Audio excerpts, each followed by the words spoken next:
बलांगीर घर को घर बुली आवास योजनार सर्भे करिसेंती स्वास्थ्य मंत्री मुकेश महालिंग। नुआ हिताधिकारी पाखरे आवास योजना पहुंचब, कौन से दुर्नीति हेब नाही।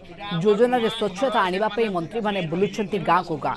बलांगीर जिलार विभिन्न गाँव में स्वास्थ्य मंत्री मुकेश महालिंग घर को घर बुली लोकों को भेटिथिले, किए योग्य ताहा परखिथिले। हिताधिकारी सहित कथा होई बुझिथिले समस्त प्रकार सुविधा असुविधा। निशा सेवन करी कैंसर आक्रांत हेले मिलिथिबा घरे किए रहिबो ए संपर्क में लोकों को सचेतन करथिले।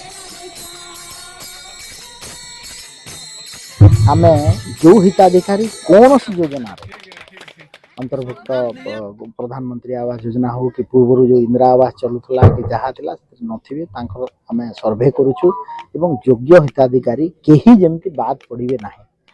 हमर भारतवर्षर यशस्वी प्रधानमंत्री नरेंद्र मोदी जी को एवं ओडिशार जो परिवर्तित सरकार मुख्यमंत्री मोहन चरण माझी जी तो निश्चित भाव में कार्यक्रम सफल हम एवं जो योग्य हिताधिकारी रही जाइछन्ते समस्त घर देवाई आम प्रतिश्रुति।